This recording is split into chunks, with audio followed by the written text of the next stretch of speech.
네, 안녕하세요. 주식은 역시 기리기리세 기리십니다. 안녕하세요, 기리분들. 자, 오늘의 경제 공부 또 한번 해보도록 하겠습니다. 같이 공부하시죠. 렛츠 기릿. 첫 번째입니다. 오늘 상장한 공모주부터 보고 넘어가도록 할게요. 자, 왼쪽에 보이는 동방 메디컬 저 기릿은 청약을 했었죠. 데이터가 나쁘지 않았기 때문에 청약을 했었는데 야, 근데 이거 배정 수량이 6개라고 저한테 막 문자가 오더라고요. 그래서 "추가금을 더 내라." 이렇게 말을 했는데 야, 그때는 눈과 손이 막 떨리기 시작하면서 결국은 돈을 안 내고 5개만 받았었습니다. 그만큼 LGCNS가 저한테 충격을 많이 줬기 때문인데요. 그런데 웬걸 그렇게 걱정했던 동방 메디컬까지 어제부터 오늘까지 공모주가 좋은 흐름을 나타냈습니다. 자, 참고로 오늘 동방 메디컬은 개인 증거금이 4천억밖에 나오지 않아서 보통 3조 이상은 나와줘야 이 정도면 수익 보겠군요. 이렇게 말을 하다 보니까 수익이 났다는 것 자체가 대단하다라고도 말을 해볼 수 있겠죠. 다만 그렇다고 내일 상장하는 공모주 하나 더 있습니다. 오름 테라퓨틱. 그런데 이 친구는 정말 데이터가 좋지 않기 때문에 성공 확률이 정말 낮아 보이고, 그런데 만약에 이 오름 테라퓨틱이 상장 이후에 쭉 올라가는 모습이 나타난다면은 야, 이거 공모주 돌아온 거 아니냐, 이러한 얘기를 조금은 해볼 수 있겠습니다. 한번 보도록 할게요. 자, 그리고 동방 메디컬까지 좋은 흐름을 나타냈기 때문에 오늘부터 내일까지 청약하는 공모주 2개, 그것도 당연히 청약을 해보도록 하겠습니다. 다음입니다. 지난번 미국 증시에서는 1월 CPI 발표가 있었습니다. 그런데 CPI 상승률이 전망치가 2.9인데 3%가 나왔고요. 그러다 보니까 증시는 또다시 살짝 놀라는 걸 확인할 수 있었습니다. 그리고 파월 의장은 하원 증언에서 이번 CPI를 확인하고 여전히 신중한 통화 완화적 기조를 고수를 했습니다. 목표에 근접하긴 했으나 아직까지는 도달하지 못했다며 오늘 발표된 물가지표도 같은 상황을 말해준다, 이렇게 말했다고 하네요. 자, 그러다 보니까 금리나 기대감은 좀 많이 사라진 것 같습니다. 그렇기에 이제 바이오나 네카오 등 그런 기업들의 주가 흐름은 조금 쉬어갈 수도 있겠다라는 생각도 해볼 수 있고, 다만 금리 인하는 결국은 다가오는 미래라는 거, 그 부분이 중요하겠죠. 그 부분을 생각하면서 투자에 접목을 해야 될 것 같습니다. 다음입니다. 자, 미국에서 메타를 투자하고 계신 기르분들이 계신가요? 요즘 들어서 기분이 되게 좋으실 것 같습니다. 최근 들어 메타가 지속적인 상승세를 보여주고 있다는 소식, 벌써 한 달 가까이 상승하고 있으며 거래일로 보면은 18거래일 동안 오르고 있다고 합니다. 참고로 이러한 상승 기록은 나스닥 100 지수가 산출된 이후 가장 긴 기간이다 보니까 그만큼 호재가 가득하다라고도 말을 해볼 수 있겠죠. 자, 그렇다면 메타가 이렇게 좋은 이유가 뭡니까 하고 물어봤더니 AI 때문이라고 합니다. 그동안 빅테크사들은 AI에 대해서 막대한 투자를 하고 있는데 하지만 결과값을 제대로 낸 곳은 아직까지 없었어요. 그런데 이 메타만큼은 AI 투자하면서 그 결과값이 나왔다, 이러한 기업으로 꼽혔다고 합니다. 거기다가 마크 저커버그가 트럼프 대통령의 환심을 사기 위한 적극적인 모습을 보이는 부분도 긍정적인 영향을 끼치고 있다고 하네요. 다음입니다. 그리고 테슬라도 오랜만에 상승 마감했다는 소식입니다. 지난밤 테슬라가 오랜만에 2%나 상승하며 이어지던 하락세를 끊어냈습니다. 단기간 급락하며 저가 매수세가 들어왔고, 그리고 그 이유가 뭔가 봤더니 트럼프는 머스크가 이끄는 정부 효율부 도지에 더 많은 권한을 부여했다는 소식이 나타났어요. 최근 들어 테슬라의 정치적 행보에 대한 그러한 걱정이 좀 많지 않았겠습니까? 그런데 여전히 트럼프와 이 관계가 돈독하구나, 이런 얘기가 나타나며 야, 정치적 행보 때문에 안 좋은 일이 있으면 좋은 일도 당연히 있겠지, 이런 얘기가 나타나며 조금 상승을 했다고 합니다. 그리고 미국 의회에서 전기차 세금 부과를 추진하고 있다고 하는데요. 야, 세상이 진짜 많이 변했네요. 몇 년 전만 하더라도 전기차를 사면은 세금을 깎아주는 모습을 나타냈지만 이제는 세금을 부과를 한다고 합니다. 어쨌든 이거는 당연히 테슬라에게는 단기적으로 악재라고 볼 수 있지만 시간이 지나면 지날수록 이 지배력을 더 강화할 수 있다는 점에 집중하며 테슬라는 장기적으로 호재다, 이러한 얘기도 지속적으로 나오고 있습니다. 다음입니다. 트럼프는 얼마 전 철강과 알루미늄에 관세를 부과하고 이제는 상호 관세에 대한 발표를 앞두고 있다고 하죠. 참고로 상호 관세는 상대국이 부과하는 관세율에 맞춰서 동일하게 관세를 때리겠다라고 말을 하는 겁니다. 그러다 보니까 우리 시장, 그다음에 또 전 세계적으로 관세 우려감이 커지고 있고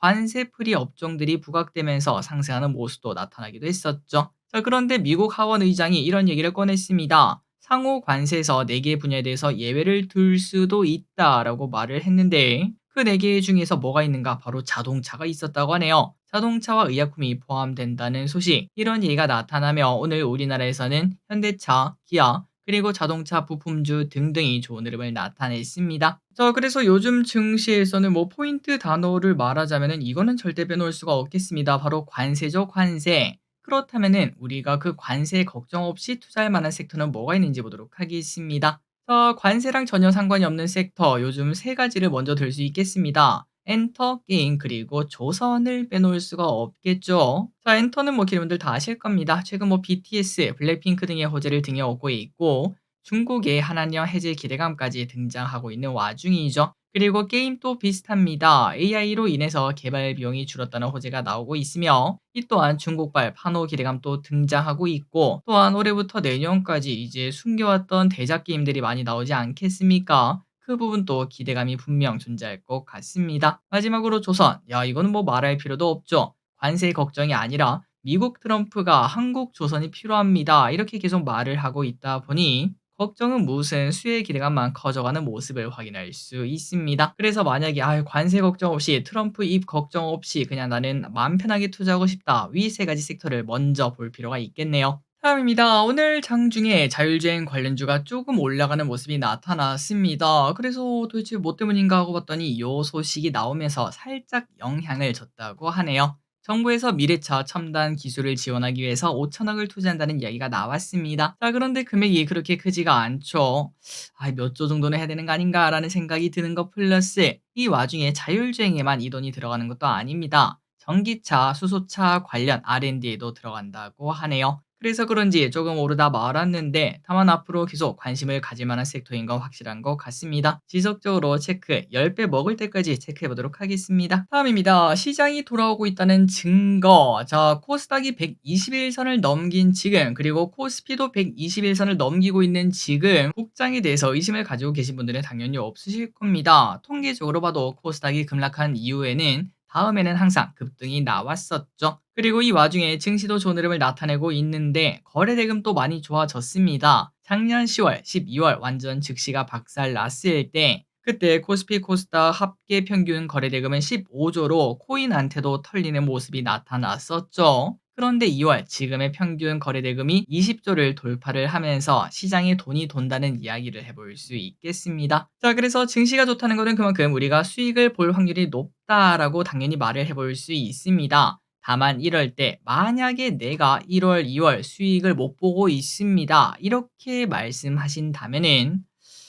뭔가가 좀 잘못된 거 아닌가라는 생각을 해볼 수 있겠죠. 물론 아직까지 내 차례가 되지 않아서 내가 투자하고 있는 기업 좋은 기업인데 내가 생각했을 때는 무조건 올라. 그렇다면 3월, 4월 기다려 봐야겠죠. 그때까지는 오를 수 있으니까요. 하지만 오히려 버티는 것도 아니고 하락하고 있다. 그렇다면 뭔가 좀 잘못된 게 아닌가 이런 생각을 해볼 필요도 있겠습니다. 투자 스타일을 과감하게 바꿀 필요가 있겠죠. 저기듯이 주식 투자하면서 느끼는 말 중에서 요즘 들어 많이 느끼는 게 있는데요. 이 말이 뭔가 가슴에 딱 와닿더라고요. 너는 틀렸고 주식시장은 맞다. 그러니까 제가 아무리 맞다, 이건 맞다, 이건 간다 이렇게 생각을 해도 시장이 그거를 인정하지 않으면 저는 틀린 거다라고도 볼 수 있을 것 같습니다. 그렇기에 그때그때 조금은 유연하게 내 생각도 바로바로 접을 수 있고 또 그렇다고 너무 갈 때 같으면 안 되고 그런 모습도 필요하지 않을까라는 생각이 드네요.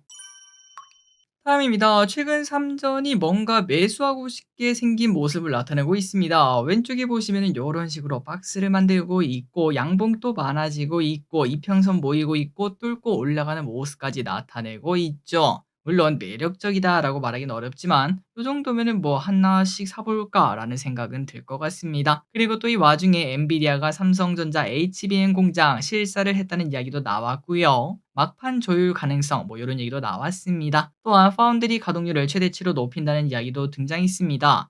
엑시노스 관련 수주 확대 영향이라는 이야기가 나왔네요. 그리고 또 HBM 관련주 쪽에서도 호재가 등장했습니다. 한미반도체는 1,300억이나 자사주 소각을 했다라는 이야기도 등장했고 그래서인지 오늘 HBM 관련주가 좋은 흐름을 나타냈습니다. 다음입니다. 숲, 고평가인데요. 요즘 좀 눈에 많이 보이는 숲, 얼마 전에는 갑자기 바닥에서 크게 급등하는 모습이 나타났었고 이틀 전에는 분식회계 의혹까지 등장을 했었습니다. 그런데 이번에는 메리츠증권이 고평가다 이렇게 리포트를 내면서 하락을 피하지 못했다고 하네요. 참고로 메리츠증권의 목표가는 11만 원, 지금 오늘 10%나 하락했는데도 11만 원보다 높은 걸 확인할 수 있습니다. 그렇다면 메리츠 증권은 고평가라고 한 이유가 뭔가? 정말 심플합니다. 지금 글로벌 수급에 기대감이 존재하고 있지만 아직까지 실적이 나오려면 시간이 좀 걸릴 것 같고, 그리고 별풍선 매출 성장률이 둔화되고 있기에 1분기 매출 성장률이 최근 대비 하락할 확률이 높다고 하네요. 그러니까 실적 기대감이 아직은 없다고 합니다. 다음입니다. 자, 통신주 투자자라면 모두가 아는 홍식이형. 최근까지는 항상 하나증권이 KT를 많이 밀었던 걸로 기억하는데 이제는 SK텔레콤도 같이 미는 걸로 바뀌었다고 합니다. 참고로 얼마 전 KT의 시가총액이 SK텔레콤의 시가총액을 잠시 따라잡았던 적도 있었죠. 그만큼 KT가 많이 올라왔다는 의미가 되다 보니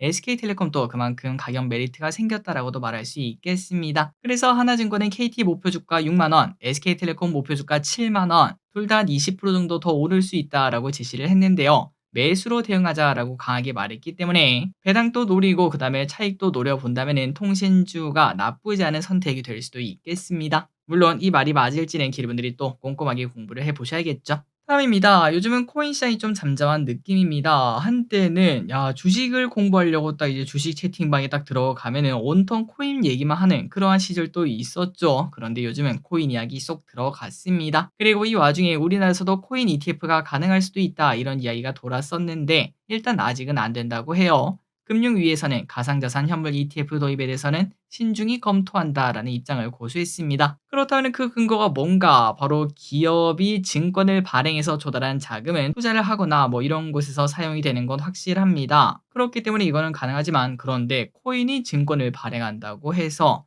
이게 무슨 효용이 있습니까? 이러한 이야기가 나온다는 게 포인트라고 하네요. 그렇기 때문에 우리나라에서는 아직까지 코인 ETF가 나오기는 많이 어려운 상황인 것 같습니다. 다음입니다. 다이소에서 화장품 사업 확장을 위해서 이제는 만원짜리 화장품도 판매할 수 있다고 합니다. 원래 다이소 화장품은 5,000원대까지만 있었는데 만원까지 높이면은 라인업이 더 확대된다고 말할 수 있겠죠. 참고로 다이소의 뷰티 부분은 급성장했습니다. 핵심 부분으로 자리를 잡게 되었고 실제로 작년 다이소의 뷰티 부분 매출 성장률이 144%나 증가했다고 하죠.